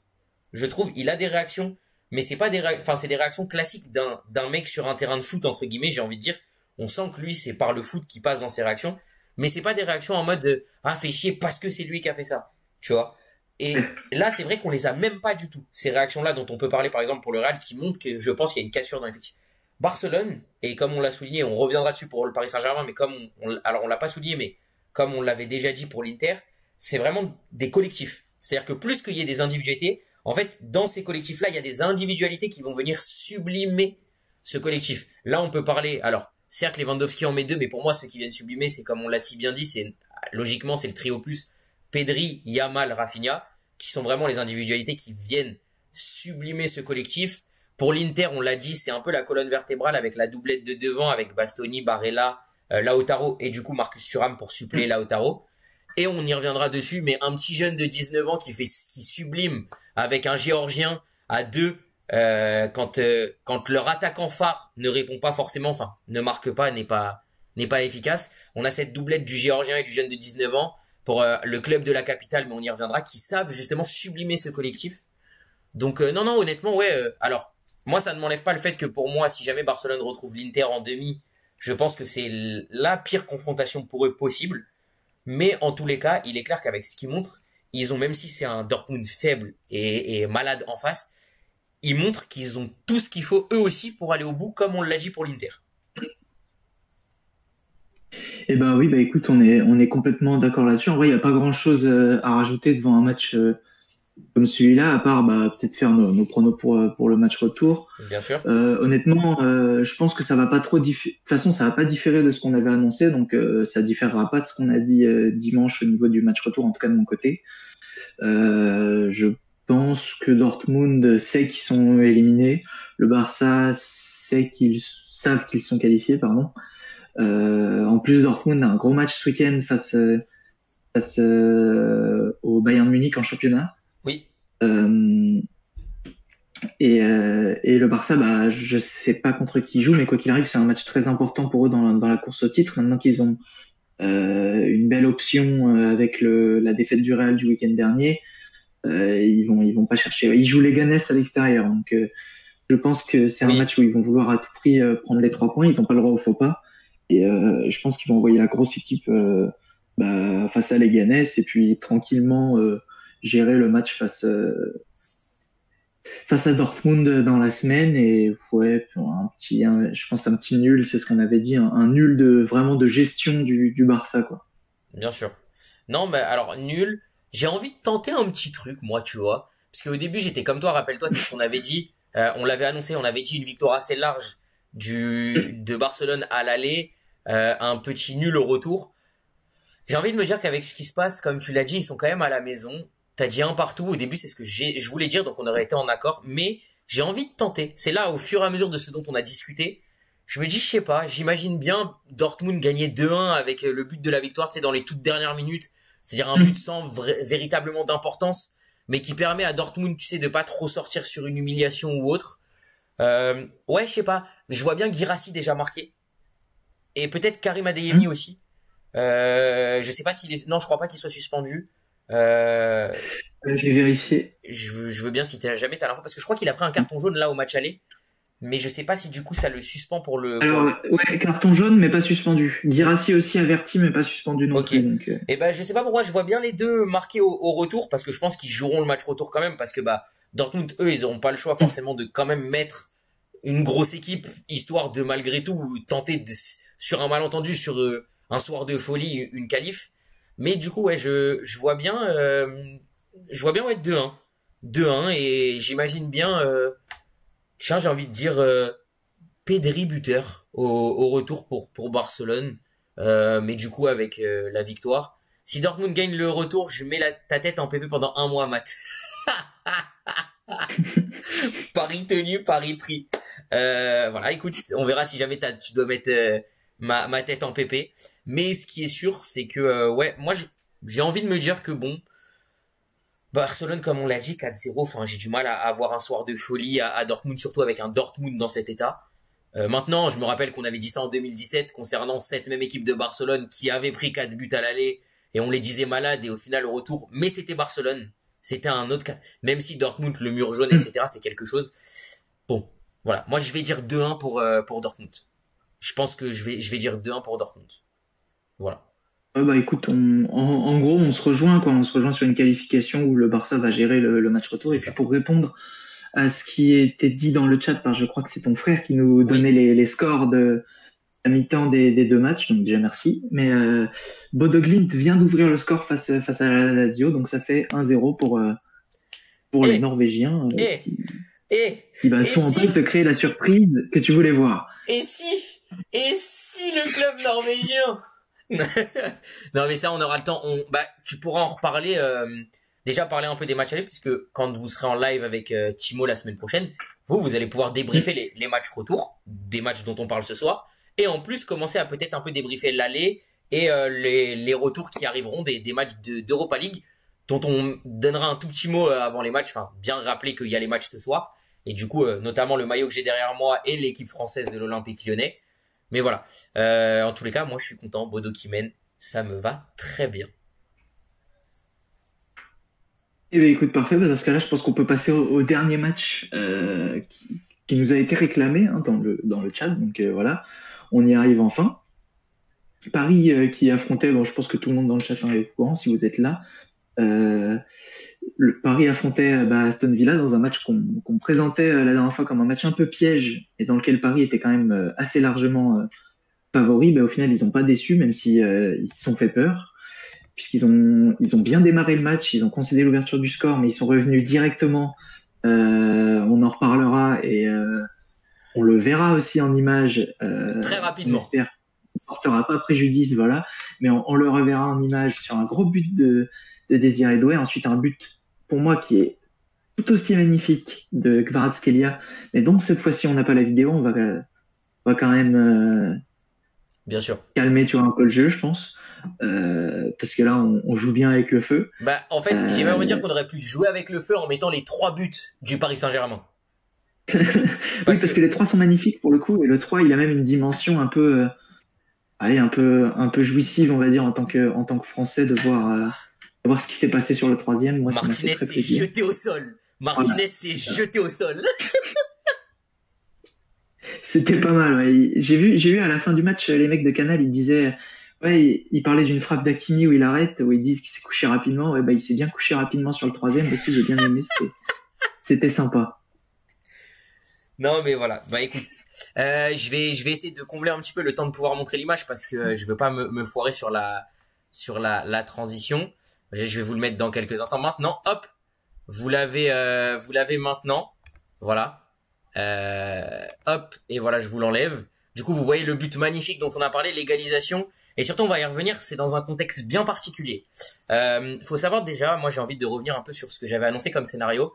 Le pire, c'est que le matin même de ce match, j'en parlais avec mon collègue qui est pour le Paris Saint-Germain, dont on a l'habitude de parler de Ligue des Champions. Le même but que contre Dunkerque la semaine dernière, c'est exactement ce que tu avais dit, je me rappelle sur Twitter, quand on avait parlé dans les groupes. Mais en fait, ce qui s'est passé, c'est que le matin même, j'ai dit, moi je pense qu'il y aura 3-1 pour Paris, et on connaît trop bien Paris. Paris va concéder le premier but. Et c'est exactement ce qui s'est passé. Alors, je m'attendais à un but de Villa plus tôt dans le match. Mais la 34e, ça me surprend pas. C'est un contre, rondement bien mené. Villa joue sa carte parfaitement. Rodgers, alors la célébration de Thierry Henry avec la main sur le poteau de corner, je l'avais pas vu venir, mais en vrai, elle est magnifique. Le but, la construction, très belle. C'est un centre. Alors, j'arrive plus à me rappeler de qui centre, mais C'est Tillmans, le but c'est ça, c'est d'Aston Tillmans. Villa. Tillmans, de toute façon, j'ai rien à dire. Depuis qu'il est à Villa, c'est l'un des mecs les plus Ah bah, c'est le constants meilleur cette saison, je trouve, de cette équipe. de Voilà. Villa. Mais ce que j'ai trouvé dommage de Villa, c'est qu'ils n'ont pas joué comme ils ont l'habitude de jouer. Moi, je les vois beaucoup en Première Ligue. Et Stan, justement, supporter d'Arsenal, dans ses débriefs, l'Outsider en avait parlé. Enfin, nous, on a l'habitude, fans de Liverpool, d'Arsenal, de City, de United, etc. Villa, on sait qu'ils aiment jouer. Unai Emery, on le connaît. On connaît sa philosophie de jeu. Il n'a pas remporté 4 fois l'Europa League avec Séville pour rien. C'est pas en ne proposant pas du foot. Et c'est pour ça que j'ai été très surpris qu'ils viennent et qu'ils se mettent dans un système de 6-3-1. En plus, un système assez bizarre, qui les met pas du tout à leur avantage. Et d'ailleurs, c'est là où je trouve qu'Enrique a juste été parfait tactiquement avec la titularisation de Doué et non de Barcola. Parce que, on va parler, certes, Gvara qui est homme du match, je comprends totalement. Et je pense que j'aurais voté la même chose. Ouais. Mais par contre, le match de Doué, à 19 ans, il est juste en train de montrer que c'était pas une simple éclosion qu'on a vue contre Liverpool, qu'on a vu machin, qu'il commence à arriver et à se mettre en place. Et il a relancé littéralement tous les débats du Golden Boy. Il a relancé tous les débats parce que beaucoup étaient là entre Lewis Kelly, Koubarsi, qui étaient un peu les deux favoris, etc. Doué est arrivé et sur cette deuxième partie de saison, il est arrivé, il a dit « Bonsoir messieurs, le Golden Boy, c'est moi ». Ce que j'ai bien aimé aussi, c'est en interview quand on lui a posé la question « Quel est le plus beau but ?» Quel est le plus beau but? Il a dit le sien, ouais. Il a dit « Ah, c'est compliqué de choisir. Bah, je vais quand même dire le mien. » En fait, on sent aussi, tu vois, comme on le disait pour Barcelone, on sent qu'il y a une équipe qui a un truc. Et moi, je veux revenir aussi, on l'a dit, quand Dembélé est pas efficace, parce que malgré tout, on l'a vu. Alors, la passe de Dembélé pour Nuno Mendes sur le dernier but. Ouais. Mon Dieu, quelle passe! Dembélé, je suis désolé, hein, mais il nous prouve encore qu'il sait tout faire. Il a dû se transformer en F quand Paris n'arrivait pas à marquer et qu'il avait besoin d'efficacité. Il est capable de jouer en 10, de jouer en ailier. Là, il y a 2 ailiers de folie. Il sait qu'il peut jouer différemment, qu'il peut prendre un autre rôle. Et je trouve ça juste magnifique. Il a été capable de se mettre en retrait. Il a laissé la lumière aux 2 ailiers, à Gvara et à Doué. Mais j'ai tweeté ça hier soir. Mais j'ai envie de dire, mais Désiré, tu es fou d'être aussi doué. Oui, on peut clairement faire ces jeux de mots avec lui. Un joueur qui porte ce nom, et je le soulignais avec Timo, dans un groupe, je disais, chaque jour que Dieu fait, je tombe de plus en plus amoureux de ce joueur de football. C'est une folie. Alors j'ai un problème avec les light skins. À chaque fois que je suis fan d'un sport, mes joueurs préférés, c'est très souvent des light skins. Jason Tatum au football, j'avais Trent Alexander-Arnold au foot, Désiré Doué, Victor Wembanyama, enfin, je pourrais en citer plusieurs, Tyrese Haliburton. J'ai toujours des light skins, que ce soit au foot ou au basket. C'est une sacrée folie. Mais en tous les cas, voilà, bienvenue au club. Mais par contre, ouais, en fait, j'arrive pas à penser à autre chose que, déjà, si, il y en a un autre dont je peux parler, parce que pour moi, il a le même rôle que Pedri, et on n'en avait pas parlé, mais en vrai, il aurait pu, s'il était un peu plus dans la lumière, rentrer dans les discussions Ballon d'Or. C'est un certain milieu de terrain portugais, qui a le même nom qu'un ancien attaquant de l'Olympique de Marseille, qui s'appelle Vitinha. Ouais. Alors Vitinha, si on doit parler d'un patron au milieu de terrain qui ressort de plus en plus, la dernière fois, si on parlait de colonne vertébrale, on disait avec Joao Neves, etc., c'est vrai que là, au vu de ce match, certes, on n'a personne devant vraiment de patron, je trouve, parce que tous capables, mais Vitinha au milieu de terrain, c'est le patron. Et ce que par contre, j'ai pas compris, c'est les notes de Pacho sur toutes les applis, etc. Va falloir m'expliquer où est-ce que les gens, ils ont vu que Pacho, son match, il méritait un... Ou est-ce que Pacho, son match, il méritait un 6? Moi, j'aimerais bien comprendre. Parce que Pacho, le match de Pacho... Tu penses qu'il mérite plus ou... Ah, moi, pour moi, il mérite plus. Il mérite à minima 7. Parce que honnêtement, on a la télé, hein, on a vu Pacho sur les sorties qu'il a dit. Alors oui, ils ont raté, ils ont fait une touche foireuse à 2-1 où Villa a eu une occasion de revenir à 2-2. Mais honnêtement, le match de Pacho et même Beraldo, on parlait honnêtement. Alors oui, c'est vrai que s'ils ont la moins bonne note de l'équipe, ça me surprend pas parce qu'ils n'ont pas eu grand chose à faire et qu'avec Nuno Mendes, je trouve que Nuno se rattrape très bien avec son but parce qu'avec Nuno Mendes, c'est un peu les 3 fautifs, je trouve, sur le but. Il communique mal, il parle pas assez bien, donc il couvre pas correctement. Et ils encaissent un but où Rodgers, il est tout seul au 10e poteau. D'ailleurs, Donnarumma, pareil. Je vois, il y a des gens, ils ont critiqué Donnarumma. Et Donnarumma, il peut faire quoi sur Et le il peut but? rien faire. Il peut rien Ah faire. non, il peut rien faire. Lui, il est sorti premier poteau. Comme il doit le faire comme un gardien, on dit à un gardien de le faire comme on l'apprend à l'école des gardiens. Derrière, bah, Et il après, tente il de se jette. jeter, mais il peut pas faire mieux. Ouais. Donc honnêtement, voilà, je trouve que les trois ont peut-être été un peu sous-notés par rapport à la performance qu'ils ont livrée, parce que Pacho, quand il a fallu sortir les ballons, il était là. Beraldo, pareil. Non, honnêtement, je sais pas un peu ce que tu penses, mais c'est un match complet. Et oui, moi je ressors les matchs des deux ailiers parce que c'est eux qui ont brillé. Mais en vrai, c'est un match pareil comme pour Barcelone, un match complet d'équipe. Même si le score est un peu mince, je dirais, par rapport à ce qu'on a pu voir. Bah, pour le coup, oui, je suis d'accord avec toi. Je trouve que personne a été mauvais côté PSG. Je lisais dans le chat là, Doué est en train de bench Barcola. Alors, je suis pas forcément d'accord avec ça. Je pense que c'est plutôt un choix de circonstance qui a été fait par Oui, Luis Enrique qui s'attendait, bah, comme tu disais, à jouer un bloc un bas. bloc On bas. sait que bah il fait souvent tourner l'attaque. Même des fois, c'est Kvara qui sort du banc. C'est rarement Dembélé maintenant qu'il a ce rôle de neuf. Mais et je trouve que les trois, c'est vraiment en fonction des adversaires, en fonction des profils. Je pense pas que Barcola soit spécialement assez en dessous de Désiré Doué dans la rotation. C'était surtout un choix. Oui, il avait toujours start, mais là, c'est vraiment, Un choix tactique. c'était le bon choix. C'est un choix tactique, voilà, c'est parce que le profil de Désiré Doué collait plus, et puis ça lui a donné raison, parce que Barcola, aussi fort soit-il, c'est pas un aussi bon frappeur que les trois autres quand on parle d'en dehors de la surface. Et bah, c'était clairement une des prérogatives de la tactique de Après, Luis Enrique. Ça s'est vu. Les frappes de loin, pardon. Je termine non, non, juste vas-y, sur vas-y. les frappes de loin, parce qu'en gros, on a vu déjà, bah, on a vu que ce soit Kvara ou bah, Doué sur son but, ça a beaucoup tiré de loin. Même Vitinha, même Hakimi, ils n'ont pas hésité à tirer. Je pense qu'ils savaient qu'ils allaient jouer un bloc bas, et que du coup, bah, ils ont adapté leur tactique bah, tout simplement en conséquence. Et d'ailleurs, pour finir sur les blocs bas, je suis très surpris de voir les équipes du meilleur championnat du monde se déplacer au parc et jouer comme ça pour les deux. Liverpool, ça m'avait vachement surpris là. Aston Villa un peu moins, mais quand même pour le meilleur championnat du monde, moi, je m'attendais à un but. Je suis un peu déçu Bah, parce que j'ai vu encore sur Twitter j'ai entendu parler sur Twitter de Farmers League et j'ai, je suis j'ai envie de te reprendre, tu vois, moi, à l'inverse. J'ai été moins choqué par Liverpool qui vient mettre le bus. Mais je pense que Liverpool, par contre, en mettant le bus, ne s'attendait pas à souffrir autant. Je pense qu'elle s'est fait surtout là la différence et qui fait que tu étais un peu surpris. Mais Liverpool, on le sait, c'est une équipe qui est très capable et qui l'avait déjà fait contre City plus d'une fois sur les dernières années en championnat, de mettre entre guillemets le bus, mais c'est pas un véritable bus, c'est un faux bus pour te contrer derrière et te tuer en contre. Or là, bah, c'est pas ça, c'est surtout qu'ils n'avaient pas eu la possibilité contre Paris parce que Paris avait été monstrueux et avait su les étouffer. Villa, en fait, je m'y attendais pas. Pourquoi? Parce que souvent, c'est des équipes un peu plus faibles que les gros qui ont des tendances à jouer contre le Paris Saint-Germain. C'est des équipes qui ont l'habitude de tenter des choses. C'est pour ça que moi, et puis surtout parce que c'est Unai Emery. Arne Slot, on connaît, il vient d'arriver sur le banc. Moi, j'ai pas été surpris de cette tactique, de cette tentative de tactique. Surtout qu'on sait que l'équipe était un peu moins en forme. C'était pas le Liverpool du début de saison. Donc, pas forcément.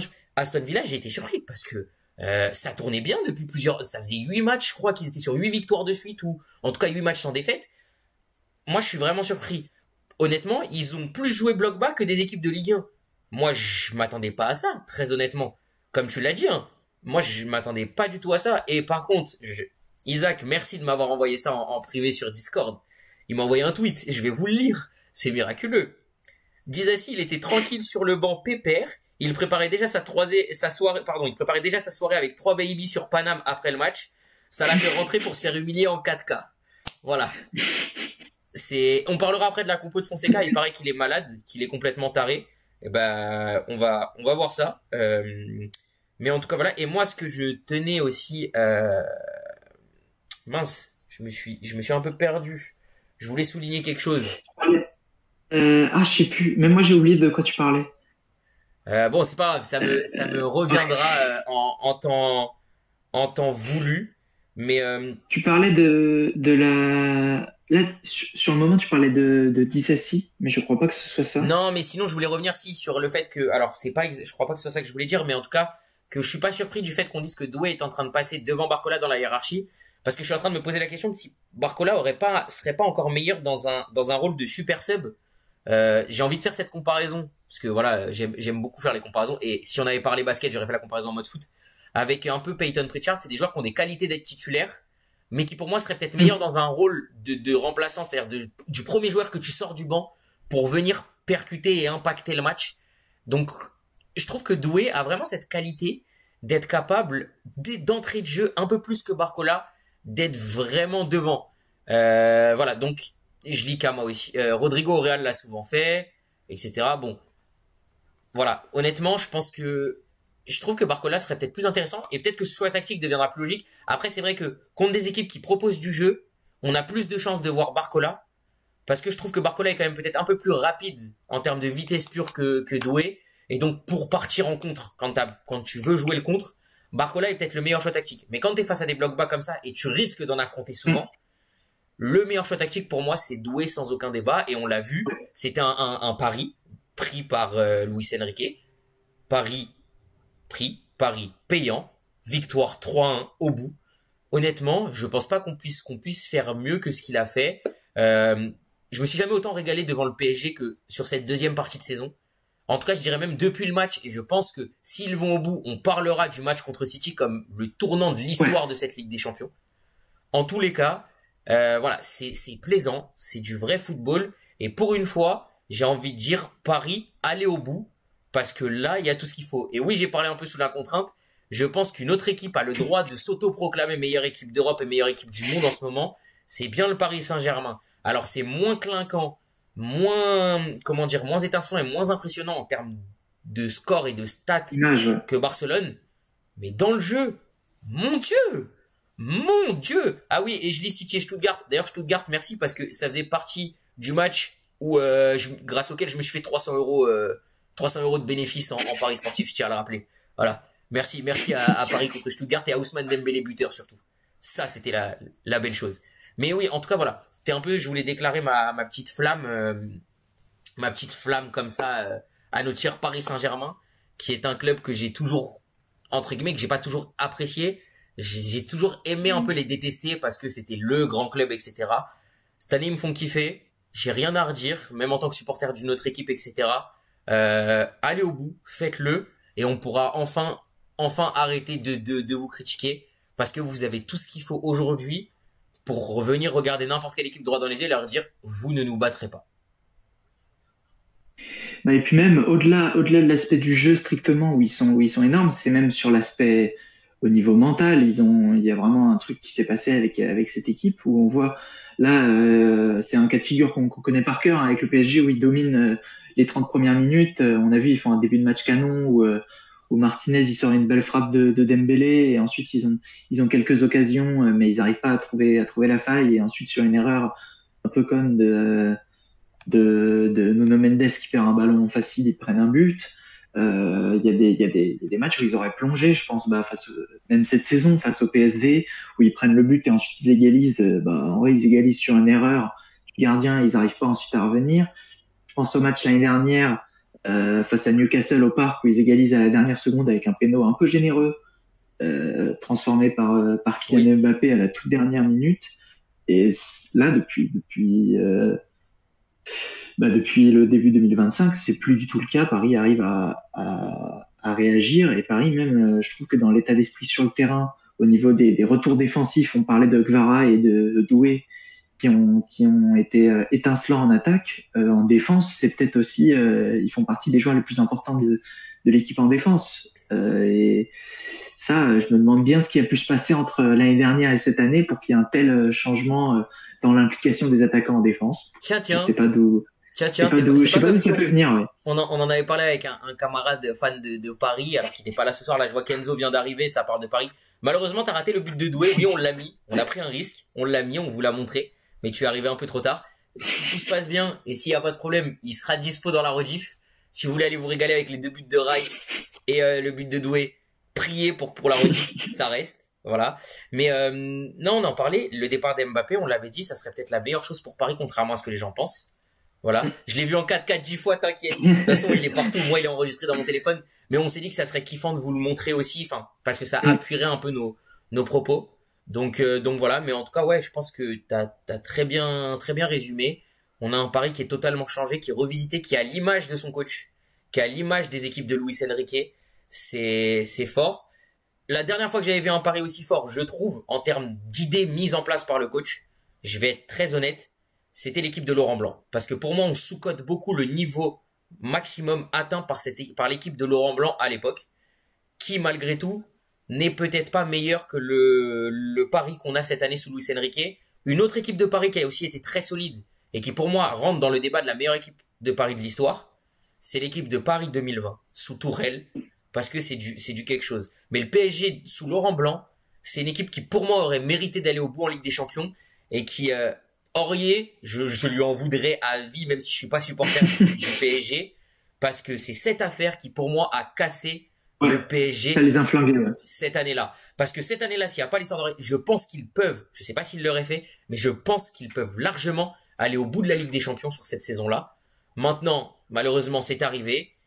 Ils se sont flingués et pour moi, c'est dommage parce que ça aurait pu être la première fois que Zlatan soulevait le trophée de la Ligue des Champions. Il ne l'aura malheureusement jamais soulevé.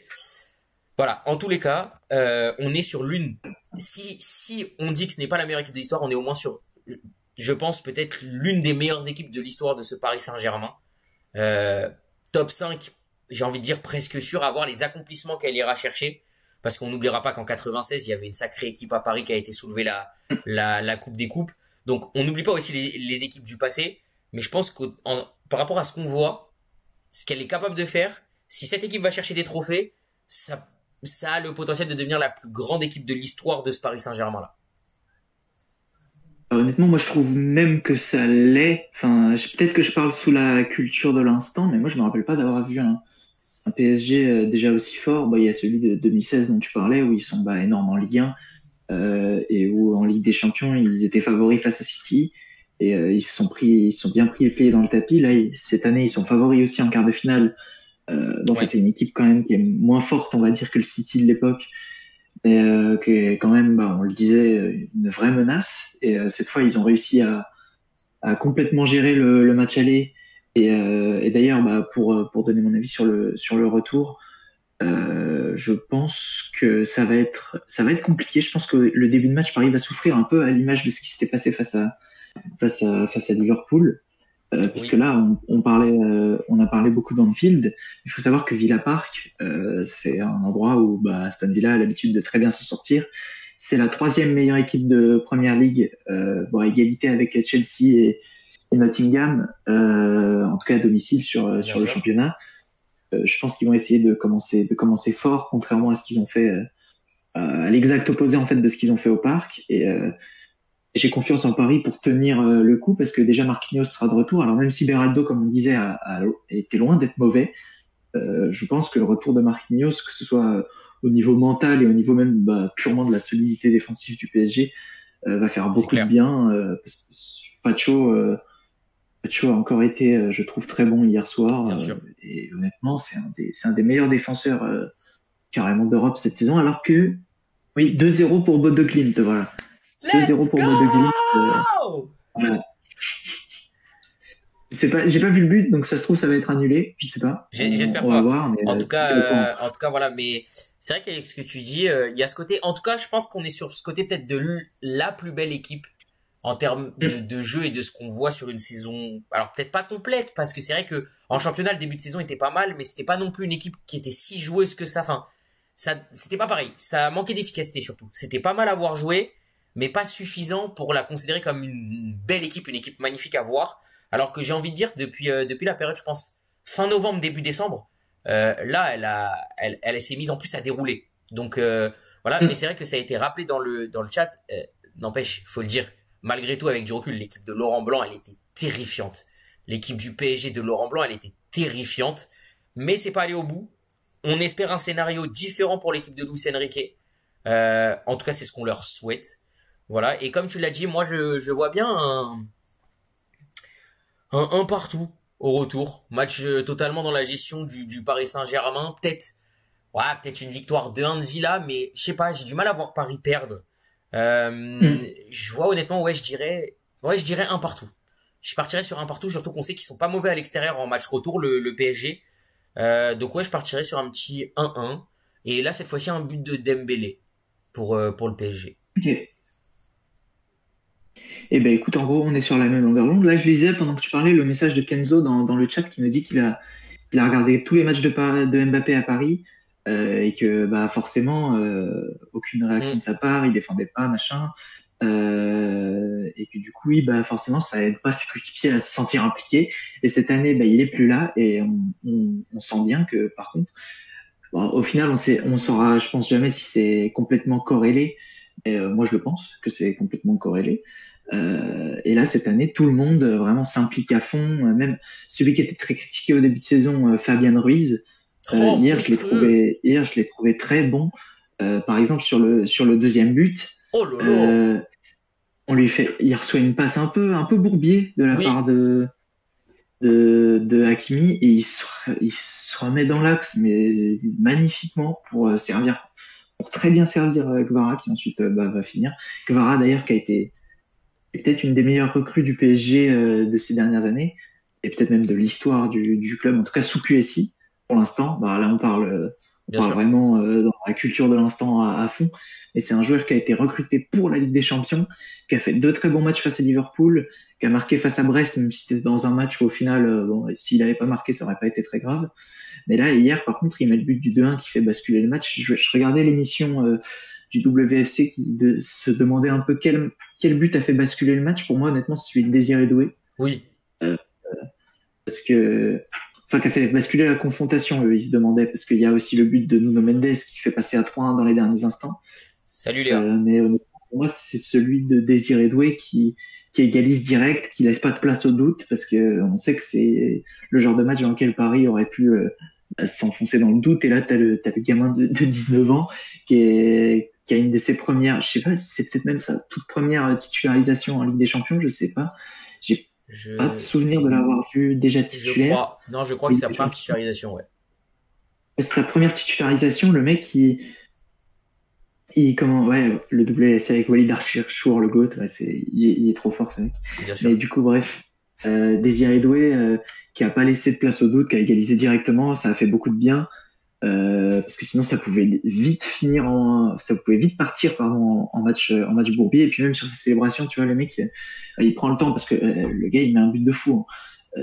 Il prend quand même le temps de montrer à tout le monde ouais vous avez vu c'est moi qui ai marqué mais directement il fait un geste allez on y va et Oui. on va leur mettre la misère tu vois en vrai je sentais un peu dans sa frappe un peu de pas de haine parce que mais de Mais genre ça le saoulait tu vois sa frappe, elle part bizarrement. Il a pas la, parce elle est un peu enroulée en lucarne, mais quand on regarde le geste, si la mais gestuelle du corps, c'est pas la gestuelle d'un mec qui tape de cette manière, en fait. Là, en fait, il a envoyé, on va être honnête, de l'extérieur, quand tu vois, t'as juste l'impression qu'il envoie son pied. Et que, c'est en mode, comme on dit, Inch'Allah, ça passe. Il est parti dans cette, en fait, t'as l'impression de l'extérieur que sa frappe, elle est un peu partie dans ce mood-là. Il a dit, je sais que j'ai, en gros, c'est comme s'il s'était dit, je sais que j'ai des qualités pour qu'elle puisse y aller. Je suis pas sûr qu'elle y aille, mais vas-y, je tape en et on y fait va et on voit ce que ça donne. Et en fait déjà sur la ouais ce pardon. que je disais, c'est il a dit, on voit ce que ça donne et on a vu ce que ça a donné. Voilà. Ouais, bah c'est ça, mais je pense aussi que s'il frappe, c'est parce que l'action d'avant, il y a la presque bourde de Martinez. C'est sur une frappe de Désiré 2 aussi où ça lui passe sous le coude à Martinez et Oui. il a du bol. Hein. Il arrive à la sortir au dernier moment, alors qu'il a failli se la mettre dans son propre but. Mais par contre, moi je trouve que ce qui fait qu'on dirait que c'est une frappe aléatoire, c'est il y a faute sur lui. C'est ce que En disaient les plus, commentateurs d'ailleurs juste après. Si ça avait été au basket, il aurait eu un lancer franc. oui. Parce que l'autre, je sais pas si c'est Rogers ou Ramsey, Je crois que c'est mais Ramsey. il se fait un peu tamponner quand même sur la frappe, donc c'est encore plus dingue qu'il réussisse à la mettre. Mais bon, c'est un joueur en confiance. Il y a pas longtemps, il a fait ses débuts en équipe de France. Il a marqué ce week-end, il offre le titre du coup au PSG sur son but. Il marque un but, c'est un seul but oui face à Dunkerque, et un doublé face à Saint-Etienne. Donc il est sur ses 4 derniers matchs, si je compte bien, à 5 buts. Donc en immense confiance. Et voilà, c'est une recrue qui pouvait sembler être de la gourmandise, comme dirait mon frère, qui voyait un peu cette recrue un peu comme Colomwani, tu vois, une recrue pas très nécessaire et qui va peut-être flop, mais au final pas du tout. Oui. Il s'est déjà s'est déjà très bien imposé dans cet effectif. Et pour répondre à Kenzo, on en a parlé, je pense qu'il n'était pas là. Mais pour moi, je vais du coup me répéter, mais vraiment rapidement, juste pour dire que pour moi, c'est vraiment un choix tactique Oui, c'est ce qu'on disait. ça. Mais je pense qu'il n'était pas là, donc c'est pour ça que je me répète. Bien sûr. Non, bah écoute, je pense qu'on va pouvoir arriver sur la fin du live tranquillement. Bon, malheureusement, on n'aura pas le temps de parler d'autres sujets comme on aurait espéré. Parce que voilà, on s'est dit que ce soir, on allait essayer vraiment de faire une vraie heure et demie pour vous, parce qu'on sait qu'il y a les matchs du soir pour ceux qui veulent regarder l'Europa League. On rappelle les matchs du soir, du coup, il y a Tottenham-Francfort, Bilbao Rangers, donc c'est pour ça que j'avais le maillot derrière moi, et bien évidemment, le match du club français Lyon contre Manchester United. À surveiller, sortez les popcorn avec les déclarations de Onana et de Matic, parce qu'il y a eu beaucoup. Isaac, t'es passé, t'as dit Oui, get le tweet que j'ai envoyé en PV sur Dizazi. T'inquiète que je l'ai lu en live. T'étais peut-être pas là, mais je l'ai lu en live, ils l'ont vu, avec le fait qu'il est en train de préparer sa soirée déjà et que ça l'a envoyé se faire humilier en 4K. T'inquiète, déjà lu. Mais en tout cas, voilà. Donc, non, honnêtement, là-dessus, voilà, on ne pourra pas continuer. Maintenant, bah, pour conclure, pareil, je vais refaire comme tout à l'heure. Je réaffiche les scores. Il y aura mes pronos. Voilà. Du coup, pour vous le faire, comme ça vous allez voir, je suis content parce que je peux afficher mes scores MPP pour une fois que je fais une très bonne journée. Donc il y a eu 3-1 pour le Paris Saint-Germain contre Aston Villa, c'était ce que j'avais prono. Je pensais avoir mis 4-1, toi tu avais mis 3-0. Finalement, il y a même eu 4-0. Moi j'avais mis 4-2, mais il y a eu 4-0 pour comment ça s'appelle. Oui, je suis un prouveur, laissez-moi tranquille. C'est notre chaîne, on fait ce qu'on veut dessus. Si Nico il m'avait envoyé ses trucs MPP, vous inquiétez pas que je les aurais mis aussi. Voilà. Je vais réinstaller pour les matchs retour. On verra. On pourra On envoyer verra qui est qui. on pourra envoyer les deux, vous inquiétez pas, on enverra les deux. Mais en tout cas, voilà. Et du coup, vous voulez que je fasse le prouveur, je vais le faire jusqu'au bout. Avec tout ça, vous allez voir un petit peu. Mais c'est encore mieux, c'est encore mieux. J'ai fini 128e du classement général sur le jeu sur cette journée de, sur cette journée de Ligue des Champions. Voilà, 4 sur 4, 2 scores exacts. Je vis pour les caméras, laissez-moi tranquille. Voilà. En tous les cas, c'était un vrai régal cette journée. On s'est régalé, des buts de malade. Vous en avez vu Ah 3 ouais. du coup ce soir. Maintenant, joue du vrai argent au lieu de. Non, moi j'ai dit, je me suis refait sur la dernière journée de Ligue des Champions avec les 300 balles. J'ai refait un peu de bif avec la qualif du PSG. J'ai refait un peu de bif avant sur quelques matchs. Laissez-moi tranquille, c'est terminé. Moi c'est bon, c'est acté. La Ligue des Champions, on s'arrête. Je ne veux pas risquer de retomber. Mais en tous les cas, voilà, c'était kiffant. Vous avez vu du coup là, ceux qui ont été là tout le long du live, vous avez vu 3 des plus beaux buts, on trouve, de cette journée de Ligue des Champions, les 2 coups francs de Rice et le but du coup de Désiré Doué. Mais allez vous régaler, allez même regarder les buts de Barcelone, allez regarder le but de Guevara et le but de Nuno Mendes parce qu'on a quand même eu 3 buts monstrueux. Ne pas oublier que le but de Villa en termes d'action construite et collective, elle est aussi magnifique, elle est somptueuse, tu peux pas faire mieux, c'est du football et d'école. Voilà. Paris un carton rouge de l'OM face à Monaco. Et puis on peut aussi parler du fait que Inter Bayern, c'était peut-être pas des buts de fou, mais c'était de beaux buts. En tout cas, c'était un beau match. Même si les buts peut-être représentent pas, ça reste. On a eu 4 gros matchs, des buts de malade, des scénarios de fou, un peu inimaginables à l'origine entre guillemets. Enfin, même si on avait peut-être les scores, on n'imaginait pas forcément tous les scénarios de cette manière-là. Donc voilà. Bah écoute, je vais te laisser le premier mot de la fin avant de faire quelques petites annonces. Eh ben écoute, premier mot de la fin, merci beaucoup pour l'invitation encore une fois. C'était un régal, on a pu parler des matchs. Là, tu parlais de l'Inter. Il y a quand même le but de Martinez est quand même très très très beau. Exceptionnel. Que ce soit la remise de Thuram qui est géniale et la finition qui est tout aussi magnifique. Et puis pour finir, je vais souhaiter bonne chance à nos amis lyonnais. J'ai vu la compo là dont on nous a parlé tout à l'heure. Il y a un gars que je ne connais pas au milieu de terrain, Akuoku. Donc si je remonte bien dans le chat, ça nous dit qu'il a joué 2 minutes cette saison, pas 2 matchs, 2 minutes. Non, c'est ça. Donc ça va être chaud. Il va jouer 45 fois plus ce soir que sur tout le reste de la saison.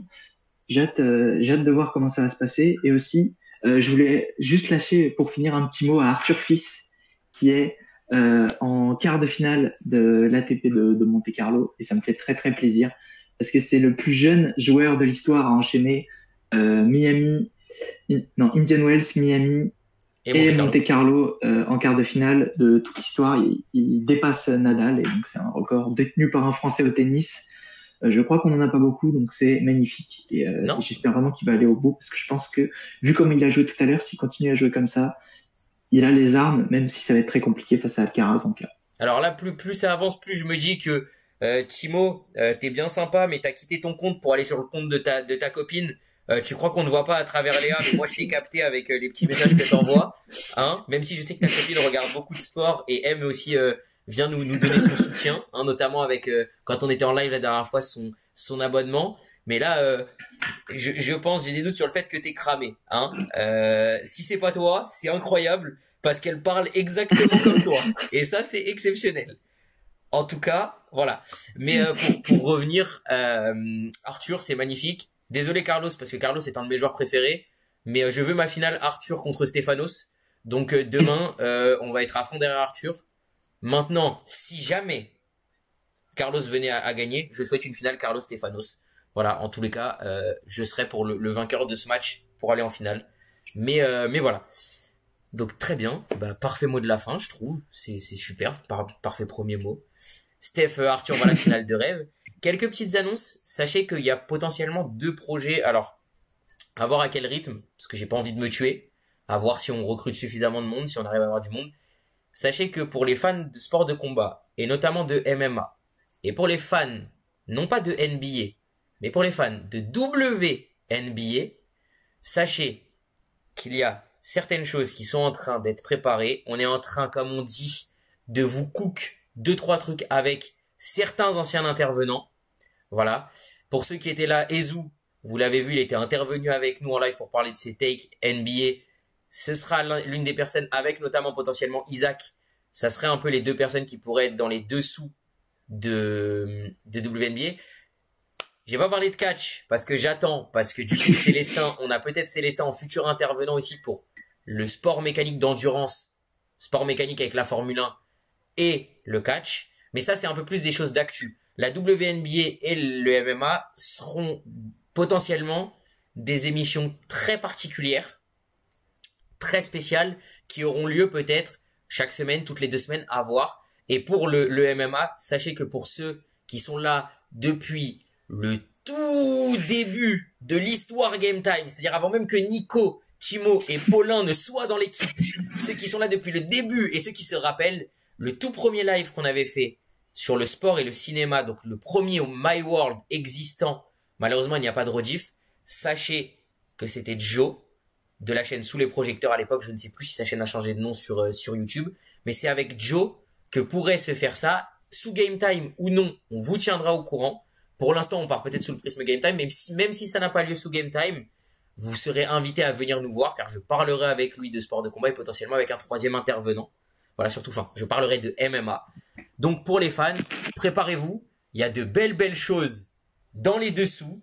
Voilà, je pense que Nico l'apprend un peu aussi comme ça sur le tas, mais ça fait plaisir de vous l'annoncer. Restez branchés parce qu'on ne sait pas si ça arrivera tout de suite ou si ça arrivera en mai ou en juin ou seulement à partir des vacances. On pense que pour la WNBA, on fera peut-être une émission sur la draft parce qu'il y a de sacrés prospects. Voilà, notamment Malonga, la française, voilà, qui est prévue top 3 actuellement de la draft. Mais en tout cas, on a Célestin qui montera peut-être d'ici une semaine, alors peut-être pas jeudi, peut-être dimanche 20 à voir, mais en tout cas qui viendra pour parler de WrestleMania et des 6 heures d'Imola, si jamais on a suffisamment de temps. Et je lis, voilà, on parlera de Paige Buckers, de Hailey Van Lith. D'ailleurs, pour tout fan de Boston qui est fan des Connecticut Suns, donc franchise affiliée, sachez que Hailey Van Lith peut potentiellement finir au Connecticut. Et que si ça arrive, alors ce ne sera pas en live parce que j'ai pas envie qu'on se fasse ban, mais je serai tout nu.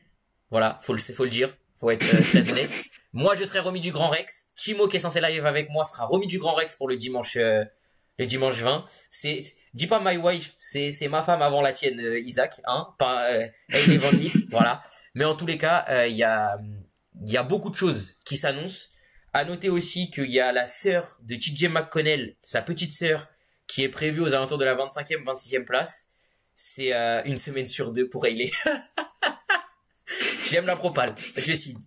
Mais sachez que la sœur de TJ McConnell est aussi une joueuse très très performante. Donc honnêtement, voilà, il y a beaucoup de choses. Oui, il y a Grand Rex NBA, mais cette année t'es chez papa Thomas, donc malheureusement je ne t'ai pas proposé parce qu'en plus moi on m'a offert la place, donc voilà. Merci Timo d'ailleurs pour la place. Mais voilà, j'ai fait un peu le tour, j'ai fait toutes les annonces. Donc après tes remerciements Nico, bah ça va être à mon tour de te remercier, de m'accompagner. Voilà, c'est un plaisir. Et puis merci à Timo même s'il est pas là d'accompagner.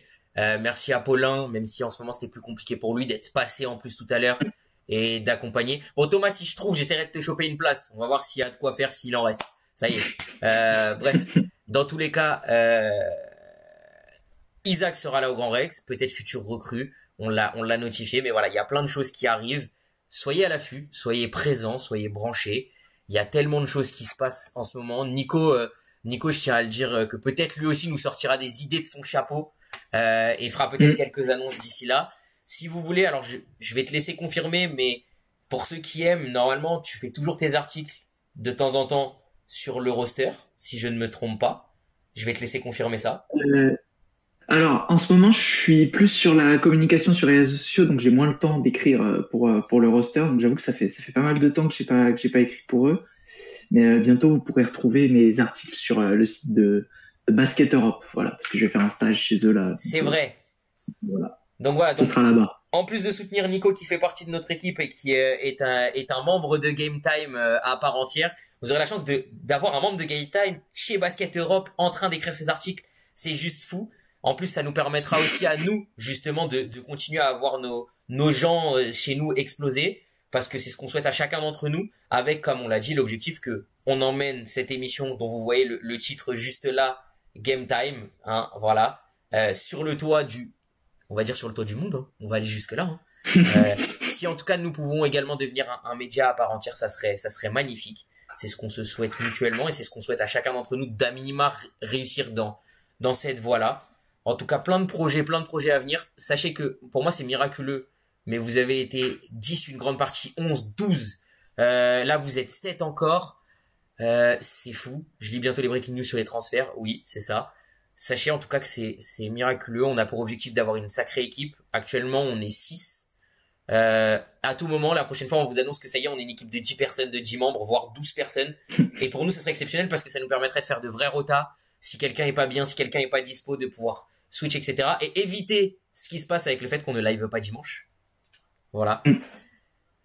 Et ben, je pense qu'il est temps de se dire au revoir, d'aller se préparer pour les sacrés matchs de ce soir qu'on a en Europa League, un équipage de Jinakama, peut-être un peu plus. On aura une flotte. Voilà, on aura l'équipage pour premier et la flotte. Mais en tout cas, voilà, c'était très sympa de vous avoir ce soir. Merci Nico encore une fois. Si tu veux redire un petit dernier remerciement, je te laisse et après on dira au revoir à tout le monde. Non, ça va, j'ai déjà eu mon petit moment de remerciement. J'ai même eu un moment d'auto-promo, donc merci beaucoup et ben, je souhaite une bonne soirée à tout le monde, voilà. Et à Et la ben prochaine. on vous embrasse très fort et on vous dit à la semaine prochaine. Et la semaine prochaine, pour la première fois, je ne serai pas là. Vous aurez Nico et Timo jeudi prochain pour vous débriefer les matchs retour de Ligue des Champions et les qualifier. Sur ce, nous vous souhaitons une bonne soirée. Merci à vous d'avoir été présents. À la prochaine. Allez, bonne soirée.